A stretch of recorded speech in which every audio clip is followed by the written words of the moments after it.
In several previous videos, we've explored tools for self-awareness and introspection, like the Enneagram and mindfulness meditation. Today, we're diving into a fundamental and incredibly powerful tool that you can incorporate into your daily habits. The topic for today is understanding projection as an extraordinary mechanism for self-discovery. If you practice projection daily, you'll be developing a discipline that truly helps you become more aware and awake. You only need your own world, everything you need to know is within you. Introspection and the great power of projection are key to learning more about yourself and taking responsibility for your shadow. We don't see the world as it is, we perceive a world filtered by cognitive biases, as if we're looking through polarized glasses that distort reality. In truth, what we see is nothing more than a reflection of what we carry inside. We all have this shadow that accompanies us. Everyone has it. The most enlightened people are those who have embraced their own shadow the most. On the contrary, those who have rejected it the most are the ones most trapped in the darkness. The spiritual path of self-knowledge is a lifelong process. It is a journey of inquiry, of self-inquiry. In Freud's words, projection is a defense mechanism through which we attribute to others those traits of our personality that we don't want to see or recognize in ourselves because they are painful or unacceptable.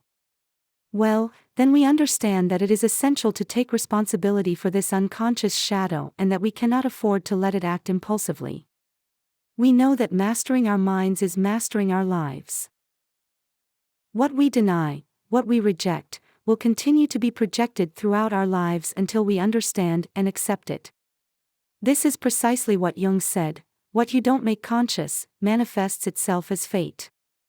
The internal demons buried deep in our minds, everything you condemn, reject, or detest, the darkest and most painful parts, will resurface time and time again.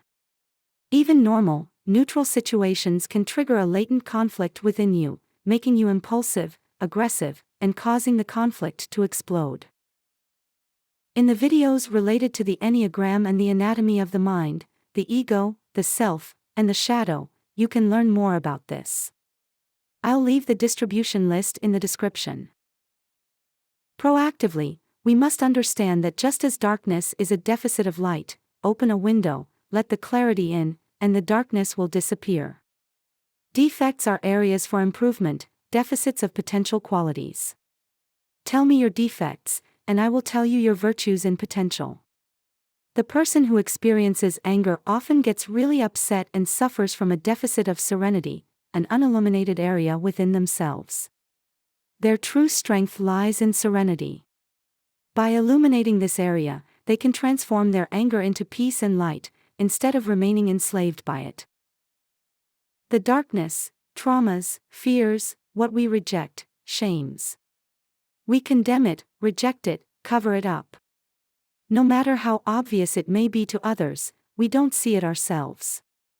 There's a blind spot, something that everyone else sees, something very evident. But we don't see it until we become aware. Let's look at some common examples. Tell me what you brag about, and I'll tell you what you lack. A person who boasts about their achievements, merits, or possessions often hides a deep lack of self-esteem. They brag to gain validation, to be loved, trapped in the fear of not being accepted.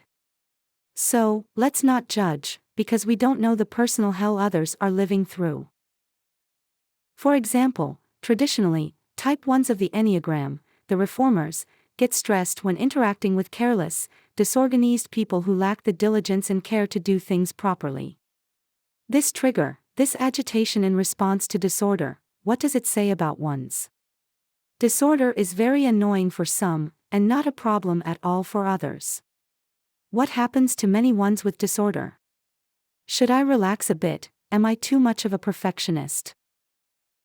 The same goes for when people show intolerance towards those with lower education, while others, in the same situation, show compassion and protectiveness. Why am I so intolerant? These are examples of triggers. It's the unconscious impulse towards what we reject, what we detest, which provokes aggressive and impulsive reactions.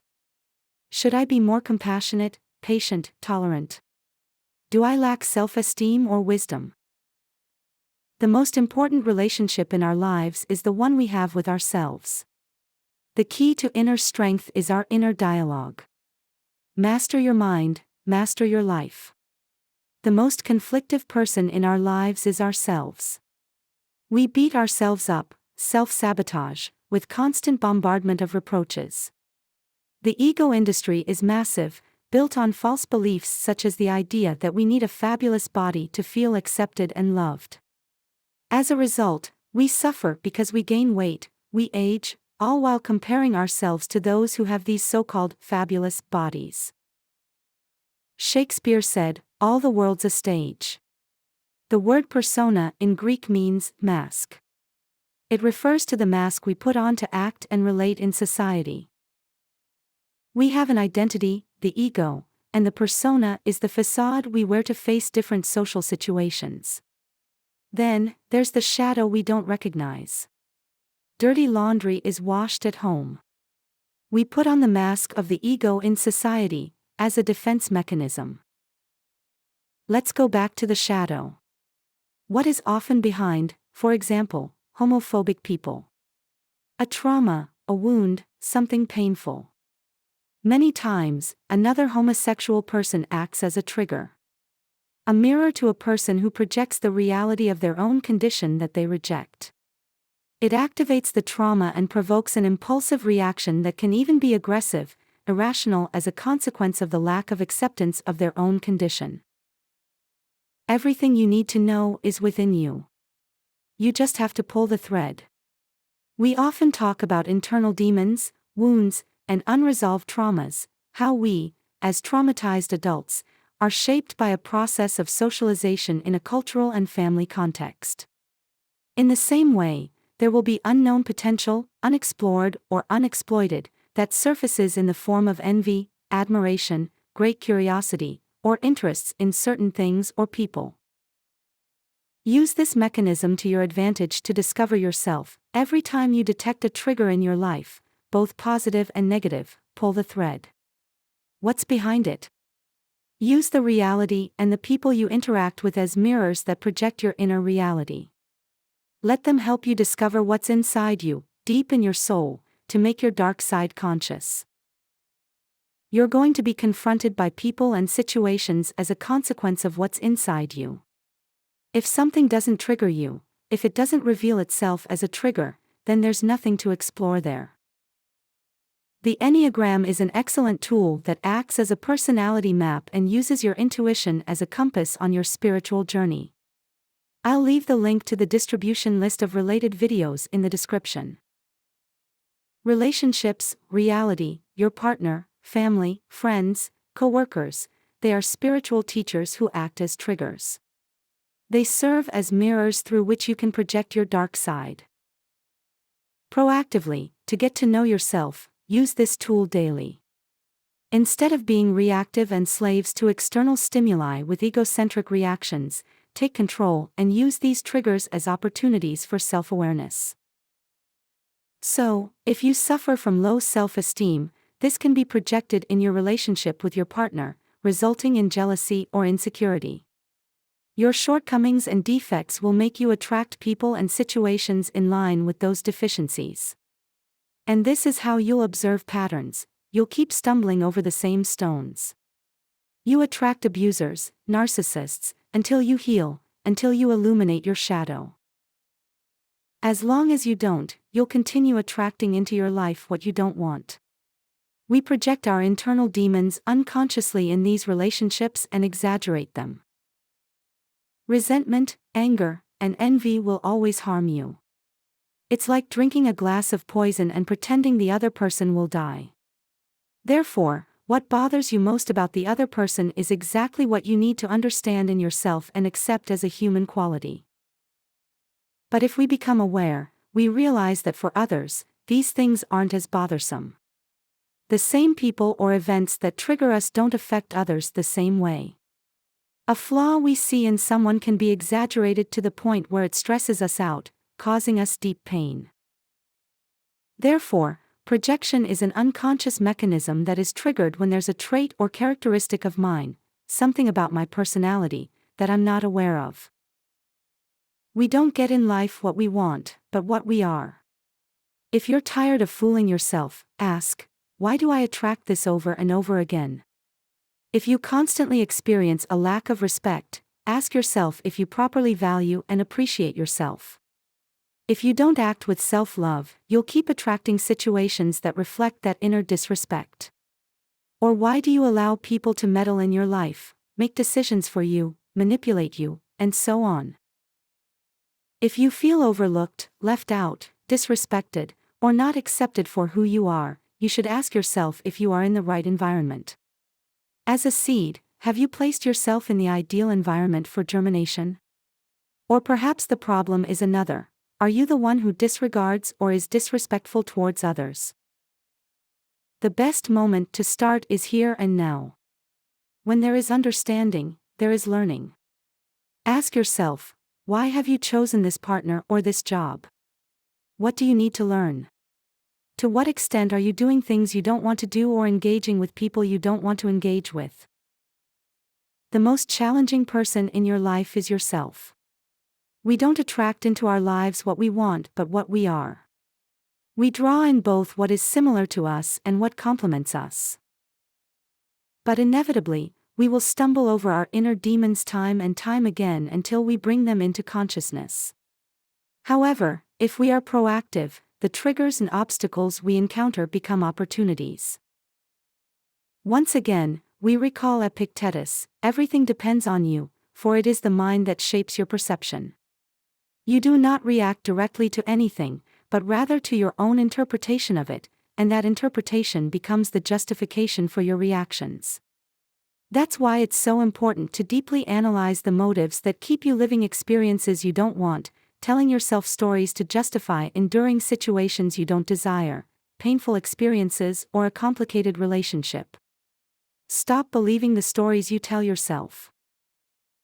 Let's reflect on what we attract. What are the fruits of our lives? If on your path you harvest enemies, it means you're not on the right track. The wise neither disturb nor are disturbed, they are at peace, regardless of what happens around them. When someone criticizes and discredits you, ask yourself, what have I done to make this person discredit me?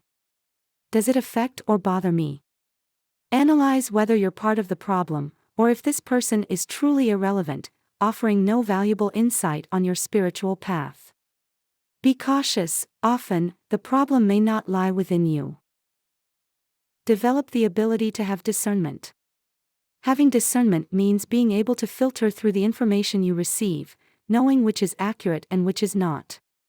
To make the right decisions, we need the ability to pay attention. If I'm distracted, I won't be able to have good judgment because I'm not processing the information properly. And we need to develop the ability to reflect, taking moments to pause. So, what irritates, angers, or bothers us in others is actually something we carry within ourselves in some way. For example, we may be excessively rigid, not flexible, and the disorder of others unsettles us. Use it as an opportunity for healing, to understand what underlying lack or defect you have, and as a chance for improvement. And when what others say about me bothers or hurts me, I need to work on why it affects me. If it doesn't bother or affect me, it belongs to the other person and is not relevant to me. Criticism often says more about the person delivering it than about the one receiving it. Finally, what I love, like, or admire in others, and perhaps even envy, is within me, but yet to be fully developed. It's an opportunity for growth, a sign that something is important to us. Whenever something stirs you deeply, excites you, interests you, or sparks admiration and desire, explore it. It's an opportunity to develop your inner potential. This is the key and the proposal for today, understanding projection as an extraordinary mechanism for self-awareness. You only need your world. Everything you need to know is within you. Introspection. Thanks for watching. Below in the description, you'll find the distribution lists with the main topics of the channel. See you in the next video.